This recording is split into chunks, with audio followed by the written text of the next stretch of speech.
Her true story, from California. My son texted, "You won't be joining us. My wife prefers to keep it only her family." After I paid for the whole vacation, so I froze the travel fund before takeoff. They boarded the plane. The card didn't. You should understand your place. My wife prefers to keep the vacation just for her family. You've already done your part by paying. That was the text my son sent me at exactly 11:02 p.m. 2 nights before the family trip I had been planning, funding, and dreaming about for 3 years. I sat at the kitchen table, my reading glasses perched on the tip of my nose, the soft hum of the refrigerator the only sound in the house. I had just finished placing the last set of travel-sized sunscreen bottles into the zippered bags I had labeled by hand, one for each grandchild. My hands were still sticky with tape from wrapping little souvenir bags with keychains that said, "Aloha and Grandma loves you." The phone buzzed again. Another message. "Don't take it the wrong way, Mom. It's not personal. It's just simpler this way." I did not reply. I stared at the glowing screen until it went dark. Then, I placed it face down on the table. He didn't call. He didn't say thank you. He didn't even bother to lie with kindness. Just a cold, quiet reshuffling of family, where the woman who raised him had become, in his words, not part of her family, had known things were changing. It wasn't just the way Sarah, my daughter-in-law, corrected me in front of the kids, or the way she rolled her eyes when I told stories from when my husband and I first visited Hawaii on our honeymoon. It wasn't even how she started hosting holidays at her mother's house and forgot to mention it until the day before. No, what told me everything I needed to know was the way she had looked past me. Not through me, but past me, like a waitress at a restaurant that had already dropped off the check. Still, I never thought David would go along with it. He had once written me Mother's Day cards that made me cry. He used to bring me pink tulips every March, even when he moved out of state. When he was a boy, he told his teachers I was his best friend. I kept the picture he drew in 2nd grade, the one where I had a cape and the caption said, "My mom saves the day." Apparently, I was no longer part of that story. I looked at the small duffel bag I had packed for myself. Inside were 2 sundresses I hadn't worn in years, a photo of my late husband I planned to place on the dinner table during our night at the beach, and a small box of matches for the candle I wanted us all to light in his memory. The candle was lavender, his favorite scent. I had imagined us standing on the sand, barefoot, as the sun dipped into the ocean. I imagined my grandson holding my hand, asking, "Did Grandpa love the beach too?" And I would say he loved it enough to bring me here before we could afford it. He loved it more because he shared it with me. But that wouldn't happen now because I wasn't invited. I had paid for the beachfront villa. I had booked the flights. I had organized the airport transfers, the luau tickets, the snorkeling lessons, the breakfast baskets. I had spent hours on the phone with the travel agent, making sure the beds were soft enough for the kids, the walkways flat enough for Sarah's mother's bad knee. And now I was a line item that had been crossed off, the ATM that wired the funds, and then quietly disappeared. I sat in the kitchen a long while. The clock ticked toward midnight. The house was dark around me, but I didn't turn on the light.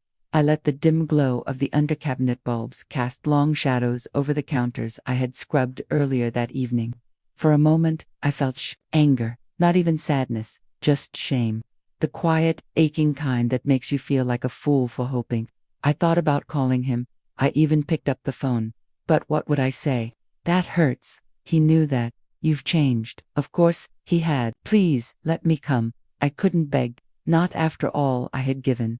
I set the phone back down. Instead, I got up, walked slowly to my desk in the den, and turned on my old laptop. The screen blinked awake, sluggish but familiar. I clicked open the folder, labeled Hawaii Travel Fund. There it was. The total I had been building towards since the day I retired. $21,763.84. It had started with $10 bills tucked away in envelopes. Then I began selling old furniture, then tutoring English online at night. Every dollar had gone into this trip. I had set up a travel fund account, linked the payments for the villa, the airline tickets, the services. I had also set up all the cards to pull from one primary source, mine. Because I trusted them, because I thought trust was something I had earned. The cursor blinked. I hovered over the button that said freeze account. A simple click would pause all payments. A phone call to the travel agency would halt everything. I didn't click. Not yet. Instead, I opened a blank document, and I started typing something else. Not a response to David, not a plea. A list, a new list of names, women from the church who hadn't left the state in 20 years. My friend Ellen, whose son hadn't spoken to her since she got cancer. Margaret, who buried her husband last fall and still brought his photo to Bible study. Ruth, who helped raise her grandkids but wasn't invited to their graduations. Joan, who told me last month that no one had ever taken a picture of her on the beach. I saved the file. Then, I went back to the bank page. I clicked freeze. A small box popped up. Are you sure you want to pause all linked transactions? I clicked yes. Another message. All linked cards will be disabled immediately. Yes. Then I sat back, closed the laptop, and took a deep breath. I picked up the souvenir bag I had made for my youngest grandson. I took out the keychain and placed it on the table. Then I unwrapped the others one by one. And for the first time in 3 years, I let myself imagine a different kind of trip. One where I was not unwanted, not a burden, not a footnote, but a host. And I smiled. Not out of revenge, but out of something stronger. Clarity. It started with a jar, an old mason jar I kept behind the flower in the kitchen cabinet. I called it the dream jar, though nobody knew that but me. Every time I skipped buying something small, a bottle of vitamins, a movie rental, a new pair of house shoes, I'd take that money in cash and slip it into the jar. It wasn't much at first. $5 here, $10 there, but over time it grew quietly, like hope tends to do. 3 years I saved. I canceled my cable. I stopped buying my favorite tea. I tutored students online for extra income. Even when my joints ached and my eyes burned. I turned the heat down at night and wore double socks. I declined invitations to lunch, telling friends I had a tight month. They didn't know I was putting every dime into that jar. For what? For a memory. For one last beautiful moment as a family. Hawaii wasn't just a destination. It was a symbol. William and I had gone there for our honeymoon. We were just 24, barely married, broke as could be. We shared a single suitcase and split sandwiches. At lunchtime, he got sunburned so badly on the second day, he wore a bedsheet like a cape for the rest of the week. We laughed more than we ever would again. After he died, I made a quiet promise to myself. I'd take the family there. I'd let the grandkids see what he saw. Let David feel the sand his father once walked. Maybe it would reconnect us. Maybe it would remind him of where he came from, of who loved him first. So I planned. I researched villas that could house all 9 of us. I called the travel agent a dozen times to ask about bed arrangements, dietary needs, and wheelchair access. For Sarah's mother, I ordered custom t-shirts with everyone's name and the words, "Family is Forever, 2023." Printed across the front. I chose a beachfront home with a fire pit. I imagined us sitting around it, lighting candles one by one, each of us saying a word to describe William. I would bring his photo, the one of him laughing with his head thrown back, sun in his hair, and I'd hold it while we all said something good. I imagined silence, then tears, then laughter, but mostly I imagined being seen, being thanked, being held. None of that happened because somewhere along the way, I stopped being part of the picture. I don't mean just the metaphorical one. I mean literally. I noticed it slowly. Fewer group photos. When they posed at Thanksgiving, Sarah would say, "Let's do one of just the kids." Then, "Let's do one with just our family unit." And by the time they were done, there wasn't time for one with me. At Christmas, they all wore matching sweaters, red with white trees. Mine was blue. I didn't even know there was a plan. David would brush it off. "Oh, you're not into that stuff, Mom." But I was. I just wasn't asked. Sarah took over birthdays. She hosted everything at her mother's place. I was invited, but I felt like a guest. Once she told someone, "David's mom is here, too," as if I'd wandered in, uninvited. And always, she smiled like she didn't mean harm. But harm doesn't always come with raised voices. Sometimes it comes with exclusion, with omission, with being the one left out of every photo, every story, every seat at the table. But still, I planned. I held on because this trip was going to bring us back together. Because once we were all under that Hawaiian sky, with waves whispering against the shore and children squealing in the sand, maybe love would be enough to remind them. That was the story I told myself. That was the dream I built out of sacrifices, small and silent, until that text, that single text, that turned a 3-year dream into a 3-second dismissal. You've already done your part by paying. Suddenly, every skipped tea, every cold night, every tutoring hour spent squinting at a screen felt foolish. I hadn't been building a bridge, I'd been building a pedestal, one they never planned to visit. I thought of the candles I'd packed, of the moment I imagined us holding hands by the fire. But the truth hit me like a wave breaking sharp against rock. They didn't want my stories, they didn't want my memories, they just wanted my money. And now that they had it, they wanted me to disappear. That night, I went to the closet and unpacked my bag. I set the lavender candle on the table beside William's photo. Then I sat in the quiet and asked myself something no mother should ever have to ask. When did I become a burden in the family I built? The morning after the text, I woke up earlier than usual. Not because I had anywhere to be, but because I couldn't sleep. I kept hearing his words in my head. Not even his voice, just the words. Cold, typed, delivered through a screen. You've already done your part by paying. I moved through the house like a ghost, folding the same blanket twice, straightening picture frames that were already straight, wiping the kitchen counter, though it was spotless. The silence clung to me. It hummed in the walls. Later that afternoon, I opened my email to check a grocery receipt, and that was when I saw it. Subject, final itinerary, Hawaii family passage, sent from the travel agency. I clicked it without thinking. A full breakdown of flight schedules, villa check-in times, excursions, dinner reservations, rental car pickups, everything I had worked so hard to organize. I scrolled slowly, eyes scanning for confirmation of what I already suspected but hadn't wanted to face.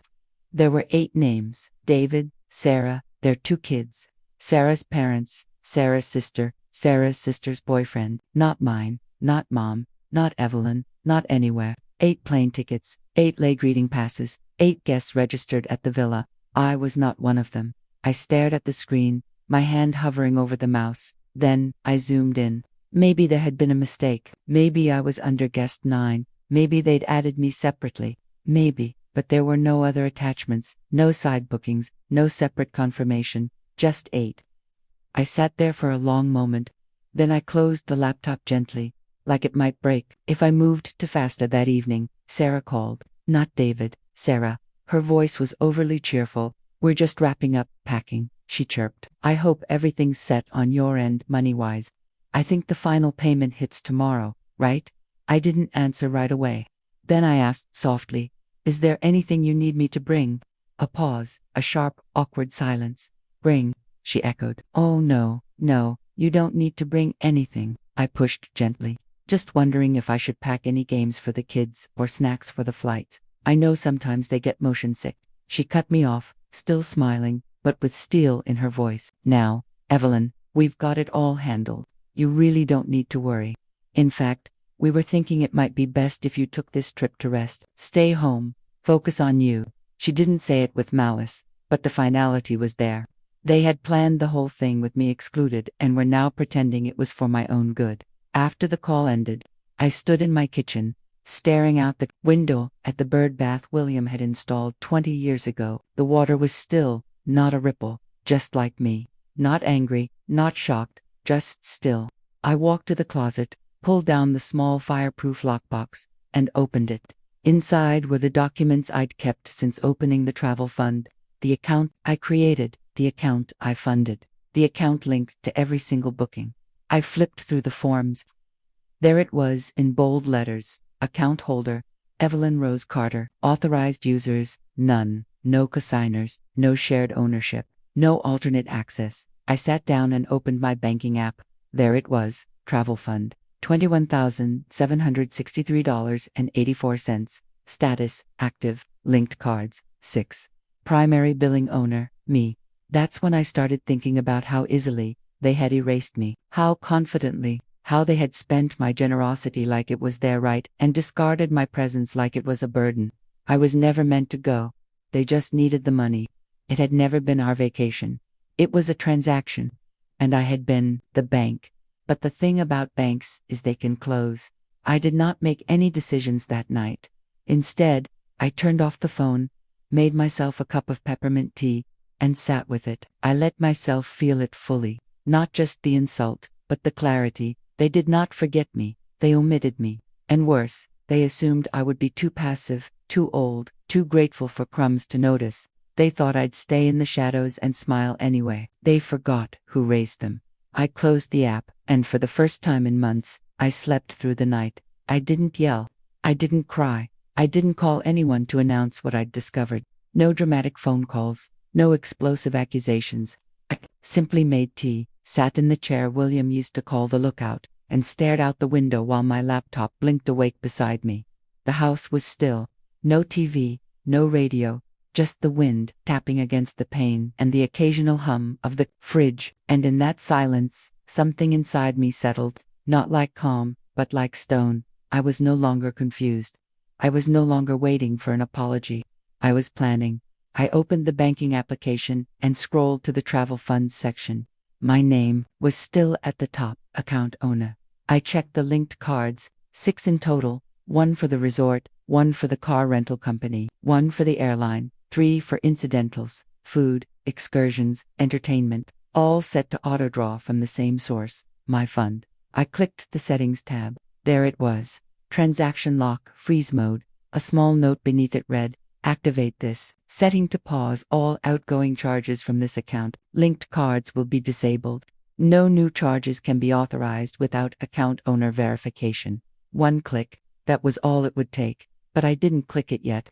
Instead, I opened another tab, the one for my calendar. I marked the departure day with a red circle. They were scheduled to leave LAX at 10:45 a.m. local time. If they arrived 2 hours early for check-in, that meant I'd want the freeze to begin at around 8:15 a.m., just as they queued up at the gate, confident everything had been paid for. That would be the moment the cards stopped working. But only if I told them not to, only if I held the silence long enough. Still, I didn't press the button.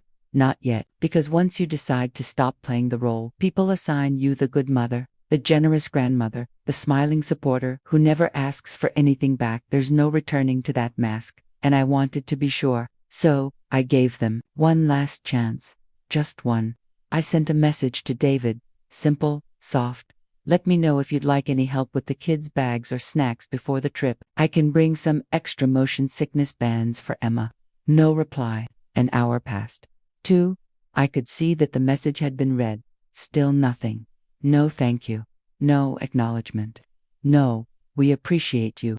Just nothing. That's when I knew there was no misunderstanding. This wasn't about miscommunication or forgetfulness or Sarah's preferences. This was about entitlement, about the quiet cruelty of people who think love is a one-way transaction. I was the vault, and they were cashing out, but not anymore. I returned to the banking app. My finger hovered again. Then, without hesitation, I clicked. The icon turned blue. The message updated. Freeze mode activated. All transactions are now paused. Manual authorization required to resume. Done. I stared at the screen for a moment, letting it sink in. There would be no confirmation email sent to them, no alert, no warning. They would find out the way I found out I wasn't invited, in the most silent, undeniable way possible. I leaned back in my chair, took a sip of tea, and exhaled. It was not revenge, it was reality. A reality they chose, but that did not mean I had to fund it. Over the next 48 hours, I said nothing. When Sarah posted a photo of matching beach hats on social media, I didn't comment. When David texted the family group chat a final ready for takeoff message, I didn't respond. And when my youngest granddaughter sent me a voice note saying, "Grandma, we're going to see sea turtles," I saved it, pressed it to my heart, and said aloud, "I'm sorry, baby, but someone had to teach your parents the value of presence." Then I returned to my laptop and opened a new spreadsheet.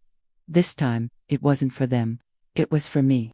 I made a list titled, "Those Who Deserve to Be Seen." At the top, I wrote Ellen, Joan, Margaret, Ruth, Clara, Denise, each one a woman like me, overlooked, underestimated, overused. And beneath each name, I began mapping what a vacation could look like. Not for reward, but for restoration. Not out of pity, but out of power. Because if I was going to be the one holding the checkbook, I would decide who was worth the trip. That night, I slept with the window open. The wind whispered like a secret finally spoken. They had their bags packed. They had their boarding passes printed. They thought the only thing left was the flight. But the flight runs on more than fuel. It runs on trust. And they had none left with me. They left for the airport with matching luggage, straw hats, and that soft, smug air people wear when they think everything has gone exactly according to their plan.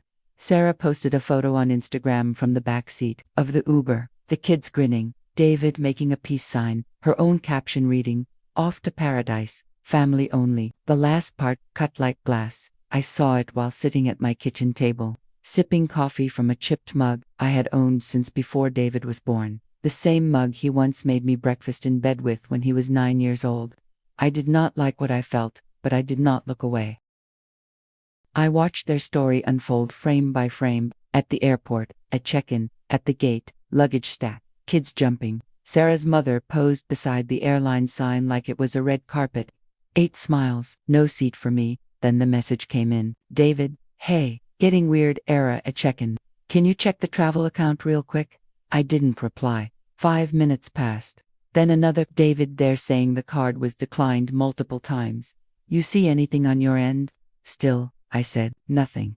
Then the calls started, at first, one every 10 minutes, then every 5, then back to back. Voicemails followed. "Mom, it's me. Just give me a quick call, please." "Okay, I'm not sure what's going on, but we can't get the rental confirmed. It's saying funds unavailable. Can you look, Mom, please? The kids are freaking out. Just tell me if something happened to the account." I kept the phone face down. The clock read 8:27 a.m. The flight was scheduled to depart at 10:45 a.m. I pictured them standing at the counter, scanning and rescanning those plastic cards, Sarah growing more frantic with each beep of denial, her parents asking questions, in low, sharp tones, David sweating, trying to pretend he was still in control. Then came a voicemail with a different tone. A low, urgent whisper. "Mom, I don't know what you did, but if this is because of the text, can we please talk?" No apology, no admission, just an offer to talk now that their plans had fallen apart. And still, I said nothing. The resort called next, not to my phone, but via email. Subject, booking cancellation request confirmed. "Dear Ms. Carter, we have processed the requested cancellation of your villa booking. Due to the account freeze, associated charges have been reversed. As per your authority as the sole account holder, no further action is required. We hope to welcome you in the future." I read it once, then twice, and finally, I allowed myself a small, bitter breath of release. They would not be welcomed. Not there, not now, maybe not ever. At 10:40 a.m., David texted again, "We're boarding. Call me, please." But I didn't. They took off without a place to land, because money is only a guarantee when backed by trust. And they had broken theirs. By noon, I had over 50 missed calls from David, from Sarah, even from her mother. I didn't listen to any more voicemails. I went for a walk instead. The air was warm, birds chirped. A neighbor waved and asked if I was heading anywhere for spring break. I smiled and said, "Not yet, but soon." When I returned, the phone had finally stopped ringing. Instead, there was one new message. "David, look, if this was about what we said, maybe we messed up, okay? I don't know. Things got twisted, but the kids are here. They're excited. We can still fix this. Please just unlock the account. I promise we'll talk everything through when we get back." I stared at the screen. They wanted the vacation and to postpone the apology. They wanted forgiveness without confession. They wanted me to fund their joy while they exiled mine. So, no, I did not unlock the account. I did not answer the message, and I did not explain myself because I owed them nothing, because sometimes silence is the only reply strong enough to be heard. The refund arrived 2 days after their flight. It came in small notifications one by one. First the resort, then the rental car company, the airline taxes and fees, the tour packages, the private chef deposit, the lays, the luau, the snorkeling excursion, all returned, all reversed, all mine. Again, my travel fund account, once drained by love, was full again. But this time, love would not be blind. This time, I would spend it differently. Not for appearances, not for people who viewed me as a wallet with wrinkles. This time, I would spend it on those who knew what memory was worth, because they too had lived lives of giving without being seen. I opened my notebook, the same one I had used to write down William's favorite songs, his old fishing recipes, and the names of every grandchild. I flipped to a clean page and wrote 3 words at the top: the forgotten women. Underneath, I began listing names: Ellen from church, a widow whose children hadn't visited in 5 Christmases; Ruth, who still wore her wedding ring, even though her husband had left her 30 years ago; Joan, who cared for a brother with dementia and slept on a cot beside his hospital bed; Clara, who once told me, the worst part of old age isn't the pain, it's the invisibility; Lucille, my old neighbor, a retired librarian who'd never seen the ocean; and Denise, who had once given me a ride to the clinic when I twisted my ankle, and never let me repay her. I made 6 phone calls. Each conversation was the same. Hesitant hellos followed by stunned silence, then disbelief. "You want to take me where?" "Hawaii, dear. For 1 week." "No catch. But why me?" "Because someone should. Because you matter." I made the bookings under my own name this time. 1 villa, 6 women, 7 days. No tags, no hashtags, no captions. I called the travel agent and gave her different names. I asked for separate beds and 1 large table with enough space for all of us to sit together every night.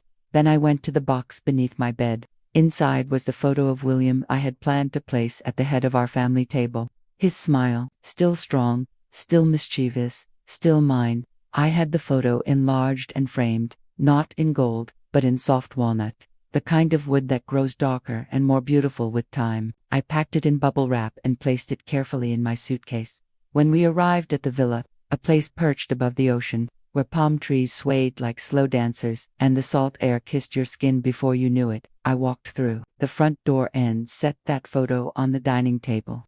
No one questioned it. No one asked me to move it aside. That night, we sat together under hanging lights, the sound of waves whispering through the open doors.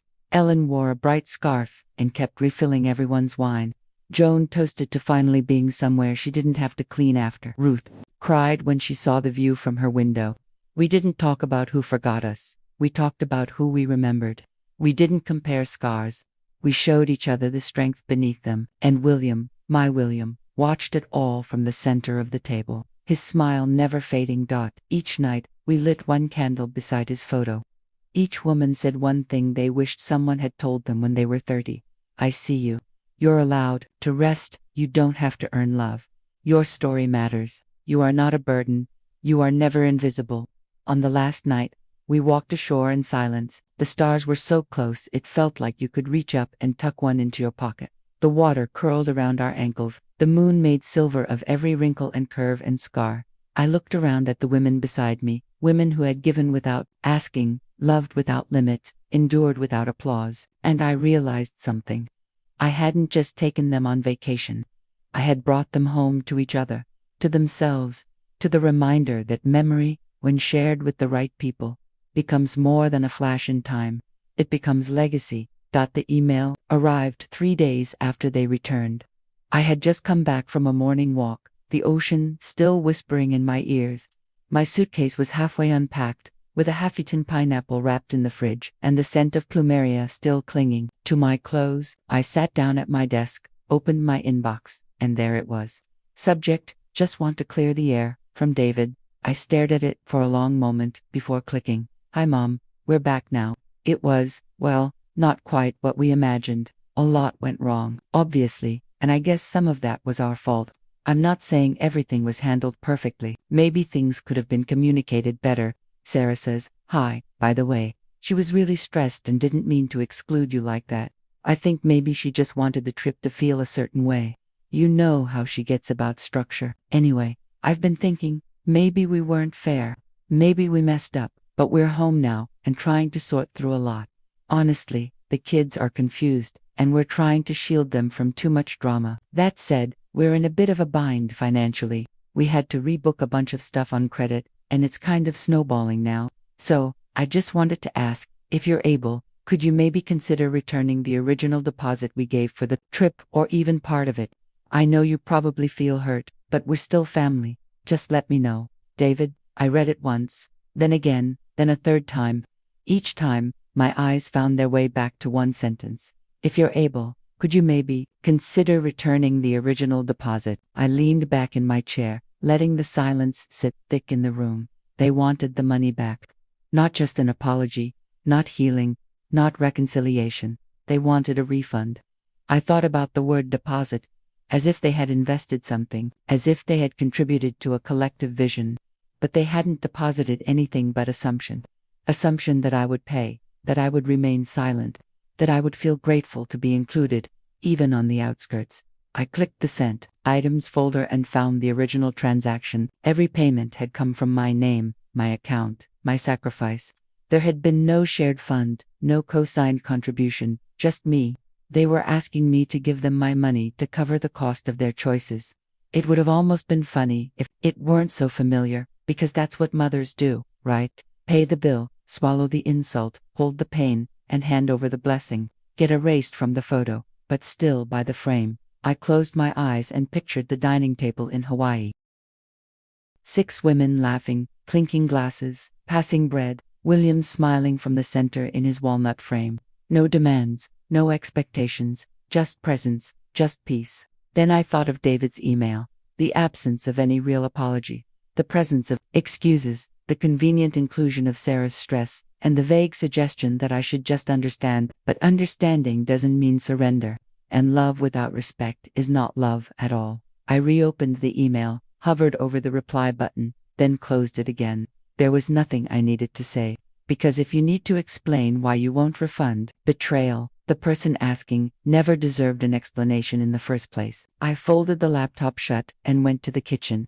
I poured a glass of iced tea and looked out the window. A bird dipped low across the yard, brushing past the wind chime William had bought on our 35th anniversary.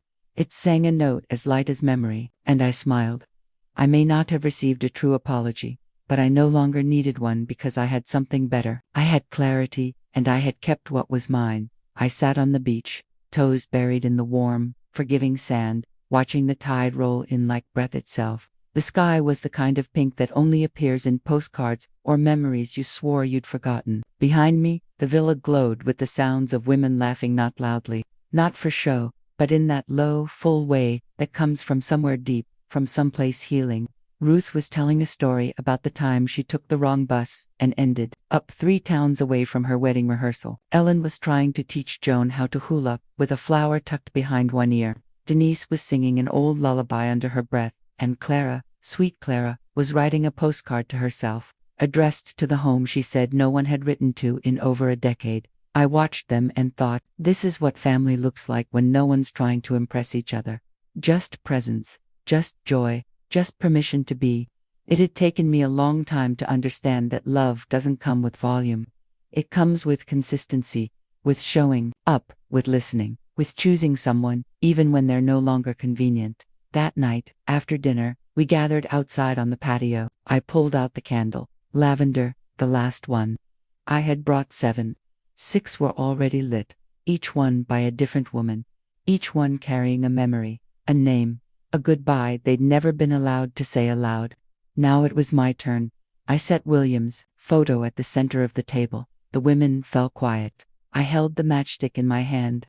This, I said softly, was supposed to be for all of them, for my family. But I think maybe it was always meant for this. I struck the match. The flame flared, then steadied. I lit the candle and watched the wax begin to melt, slow and certain, like time itself. One of the women, Joan, reached over and touched my hand. I didn't think I'd feel this again, she whispered. Peace, gratitude, like I mattered. She looked at me, tears welling in her eyes. And I didn't think it would come from someone like you. Someone like me, I asked, smiling. Someone who knows, she said, what it's like to give everything and still be left outside the door. I didn't respond. I just held her hand a little tighter. After the candle burned for a while, I stood up and walked down to the edge of the beach. The women followed behind me slowly, barefoot, each carrying a seashell or a ribbon or a single written name tucked in their pocket. We formed a circle in the sand. No ceremony, no script, just silence. And then I said it, not to them, not even to William, but to the part of me that had needed to hear it most. I'm not sad anymore. Because I wasn't. I wasn't angry either. I wasn't waiting for David to call. I wasn't hoping Sarah would realize what she'd done. I wasn't holding out for some teary reunion where everyone finally understood how much I had carried. I had stopped carrying it. And for the first time in decades, I felt light. I thought about that email, that pathetic, calculated attempt to turn apology into negotiation. I thought about the years I spent trying to be enough for people who only saw me when they needed something. And I smiled, not the kind of smile you wear at family gatherings, where you're handed a paper plate and told to sit at the kids' table because there's no more room. No, this was the kind of smile that comes when you realize you were never the problem. You were just giving your best to people who'd already decided it wasn't enough. That's when the words came. Quiet as the wind, kindness breeds entitlement, so I erased that kindness. And now I owe nothing to anyone. Not because I was bitter, because I was finally free. Free from expectations that had only ever drained me. Free from the weight of false belonging. Free from the performance of motherhood that required constant sacrifice without ever being asked. And what about you? I stood at the shoreline and let the waves come to me. They wrapped around my ankles and pulled at the sand like they were saying, let it go. So I did. I let go of the dream of a family that would hold space for me. I let go of the house I helped build but was never welcomed in. I let go of the quiet, endless reaching for approval I'd already earned 1,000 times over. And what remained was this: a handful of women, a villa glowing behind us, a husband's smile frozen in a photo, and a heart no longer begging to be seen. I turned back and looked at them, my chosen family, and thought I was never left behind. I simply found the ones who were walking my way. If this story touched something deep in you, if you've ever poured your heart into a family that forgot you, if you've ever been erased and had to write yourself back in, then you belong here. This is Grandma, True Stories, where silence becomes strength and memory becomes power. We tell the stories no one else dares to. Of mothers discarded, of women who endured, of legacies rebuilt, not with noise, but with truth. So, if you believe kindness isn't weakness, but wisdom that waits, if you believe that being forgotten isn't the end of your story, but the start of a better one, subscribe to Grandma True Stories today. Because when a grandma speaks, the world finally listens.